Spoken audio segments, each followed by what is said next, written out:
everyone, this is Nathan Stewart. Brian Chapman and myself created this amazing ECMO Digital Library that digitized every component of our ECMO program at Baylor All Saints. As you can see, it is separated into various genres, and then under each genre you can view the training video on demand related to that subject. This library took us 4 months to be built from scratch, and I'm excited to take you all on a journey through the highlights of the library in this video. So with that in mind, get ready to dive into the ECMO Digital Library.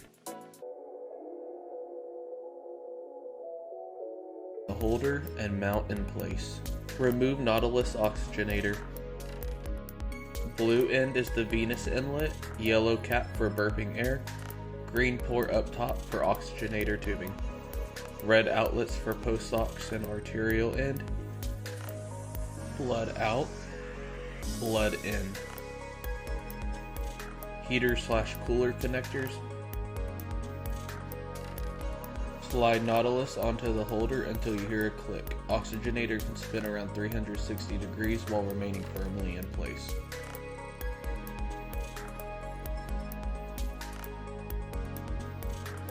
.3/8 fluid lock connector and attach to the blue end using aseptic technique and alcohol swabs for lubrication.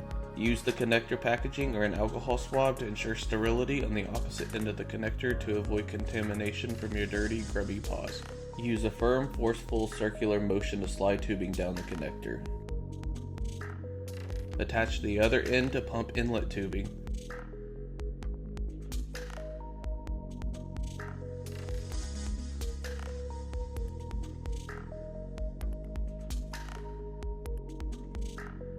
Ensure all connections go past the second barb.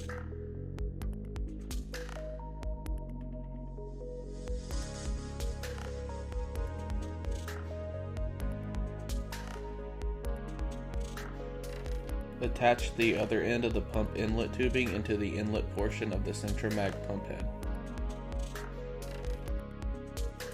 Ensure all connections go past the second barb. Use a firm, forceful, circular motion to slide tubing down the connector.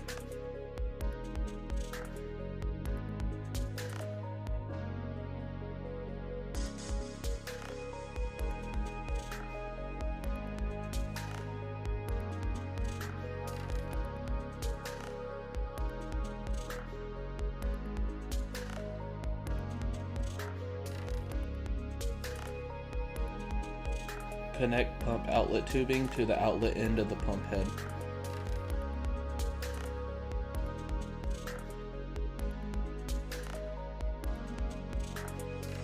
Remember counterclockwise turn to lock into place. Then tighten screw.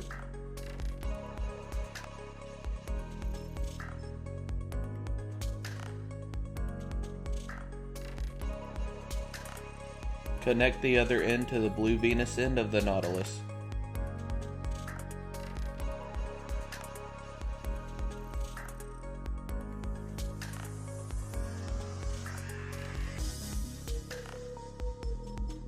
Attach red end of tubing to the red arterial end of the Nautilus.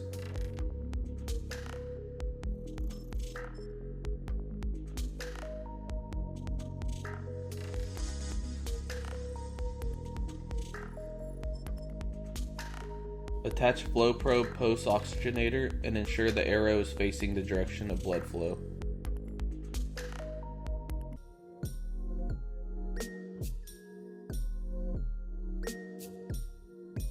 Move the plastic clamps as high up next to the priming bag as possible to isolate.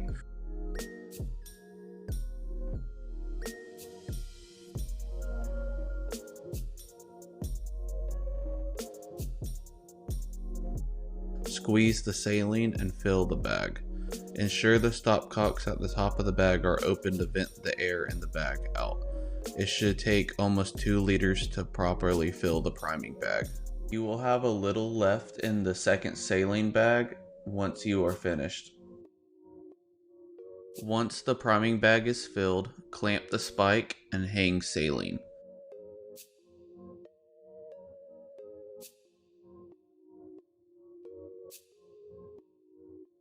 Remove the yellow cap and unclamp the venous and arterial lines to allow the system to fill.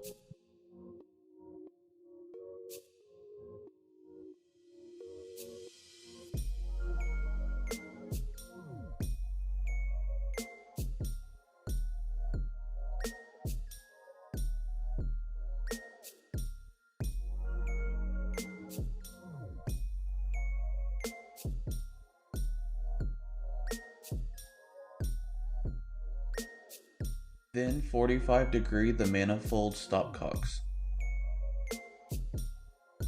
Once there is no more movement of air and saline, turn RPMs up to 3000 until you do not hear any air.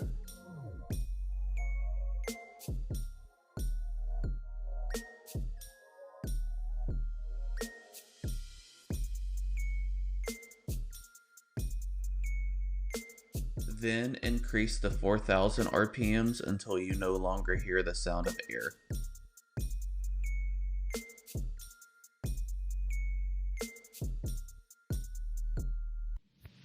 Power button right here.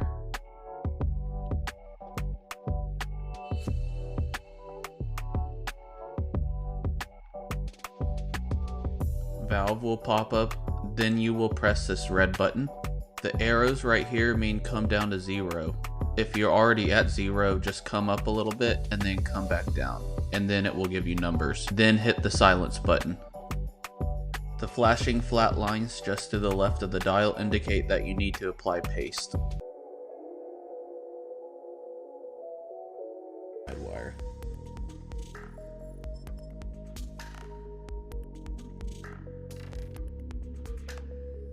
Surgeon will thread.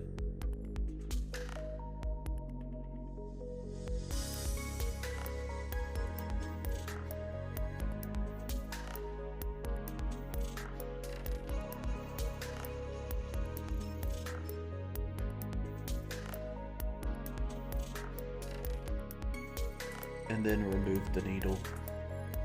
With all guide wires in place, heparin is to be bolused, 5,000 units typically, and also 2 grams ANSEF if needed. Communicate this with your surgeon.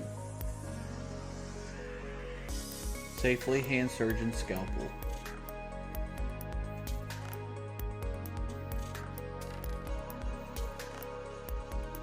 Next, dilate in succession with the smallest dilator up to the largest. While surgeon is dilating, hold wire taut while being mindful not to pull wire out, and communicate with surgeon that you have wire as you pass them the dilators and cannula.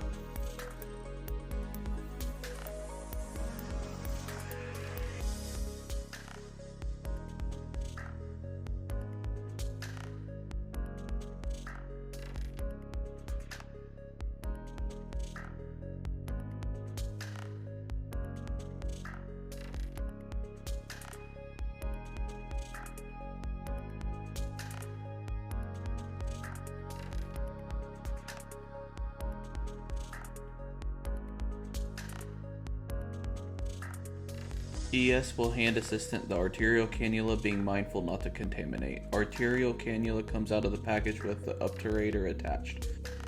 Feed through the guide wire and hand to surgeon for placement. While surgeon is feeding through wire, assistant needs to hold red rubber piece and obturator in place as surgeon inserts the cannula to avoid any vascular complications.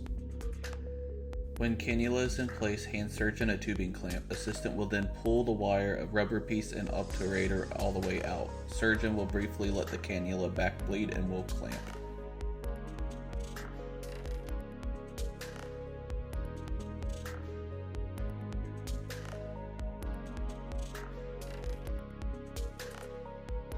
Repeat same steps for venous cannula placement using the Pik V kit and dilators.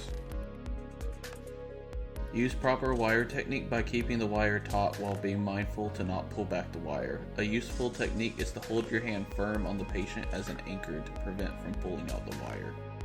The venous wire is much longer than the arterial, so be mindful of proper technique.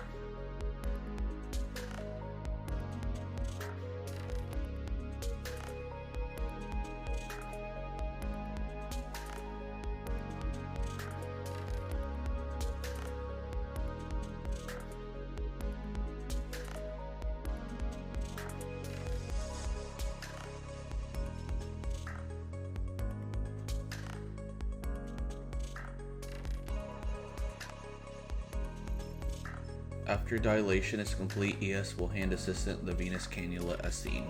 Assistants should be aware that venous cannulas are much longer and have the obturator separated from cannula coming out of the package.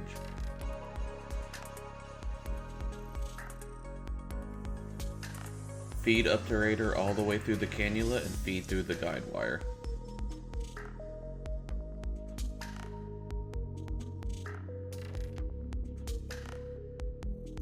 surgeon may want to briefly measure placement before feeding through.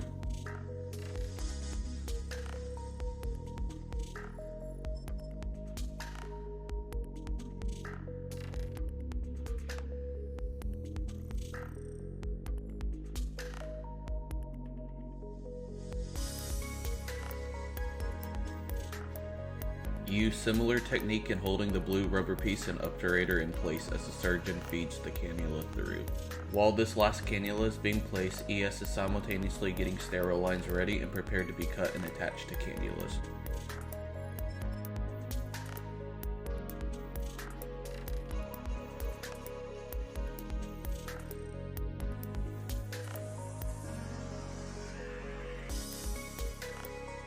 When ready, assistant will once again remove wire, rubber piece, and obturator. Surgeon will briefly allow cannula to bleed back and will clamp.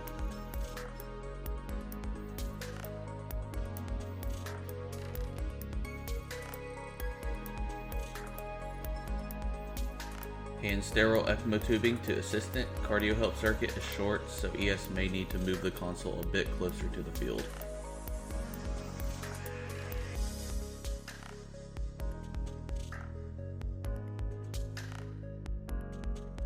ES clamps reservoir bag and pre and post cone while maintaining pump at 1500 RPMs to promote forward flow.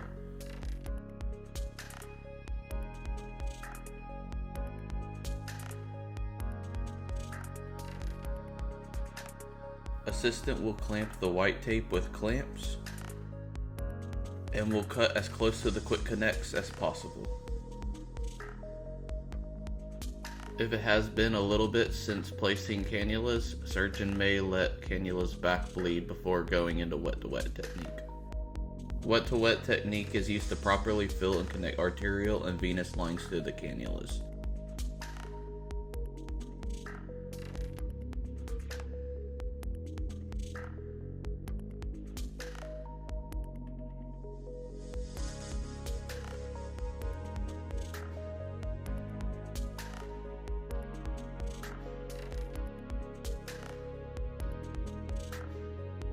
Once clamps are removed, ES removes clamps and increases RPMs to reach desired flow and support.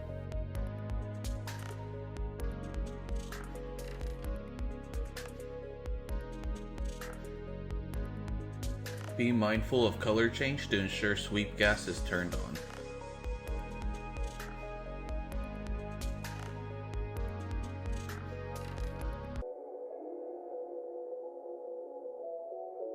To open bag as quickly and efficiently as possible, lay down flat with each zipper in the middle. Move straps in the middle and open both side zippers first. Move straps to the side and open the large zipper as seen. Do not forget the small compartment at the top of the bag. The open flap has a large chloropreps and an extra 50 ml syringe. The top zipper on this flap contains extra connectors and stopcocks.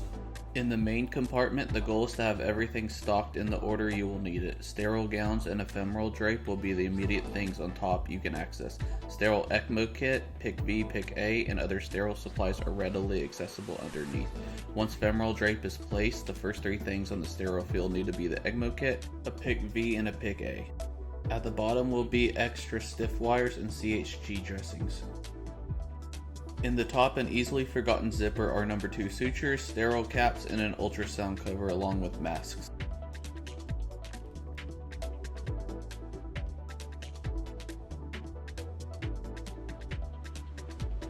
In the left side zipper are the arterial cannulas, tapered dilators, and sterile gloves. Tapered dilators come in 16, 18, 20, and 22 French.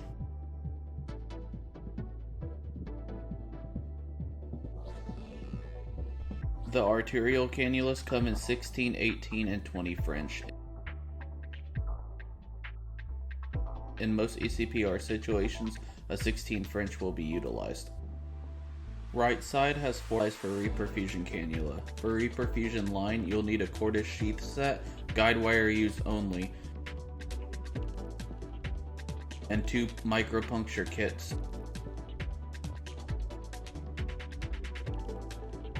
An arrow sheath set, 5 French and 7 French, and a male-to-male adapter.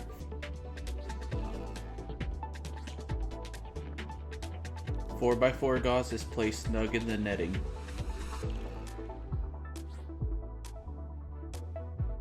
Strapped to the back are the 23 French and 25 French venous drainage cannulas. To access these, just open the top of the box and slide the packaging out. The right sliding door holds mainly the cannulas, wires, and dilator kits. The left side holds most of the sterile and surgical supplies. The bottom drawer on the left side holds the femoral drapes and OR towels. If you have the ability to read, you can see that the 16, 18, and 20 French arterial cannulas are kept at the top. Crescent cannulas kept on the left, 28, 30, and 32 French, 23 and 25 French venous drainage cannulas in the middle, and 19 and 21 French bullet tip venous return for VV ECMO kept on the right.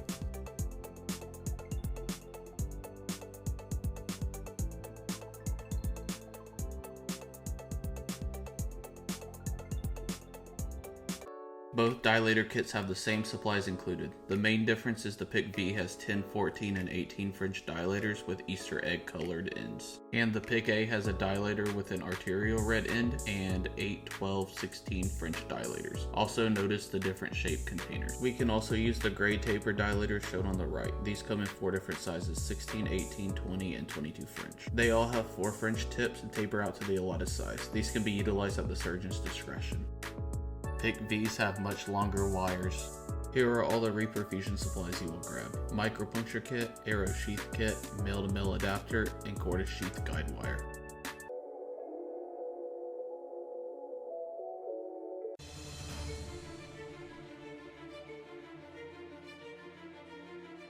Insert betadine into 4x4 gauze container and let soak briefly. Scrub circuit tubing while someone holds it above patient to maintain sterility. Cover a large area of scrub liberally.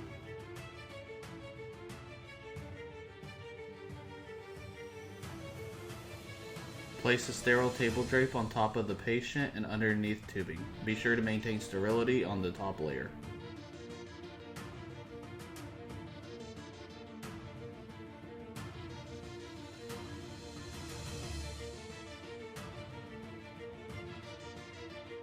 Remove glue sterile cover.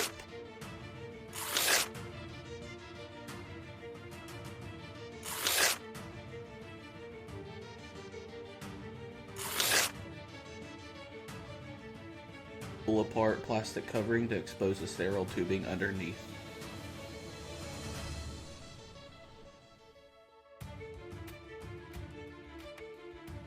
Sterile assistant tightly grabs and holds tubing, while ES pulls back the plastic to expose more sterile tubing. ES must be mindful not to touch sterile area. Clamp tubing next to priming bag on the circuit before cutting. Sterile assistant clamps just past an area that has an easy visualization of red and blue tape. Assistant will cut 1.5 to 2 inches past the clamp on the side of the reservoir bag. Always confirm with ES and visualize down the path to make sure the bag is being cut away. Add 3/8 connectors to the 2 cut lines.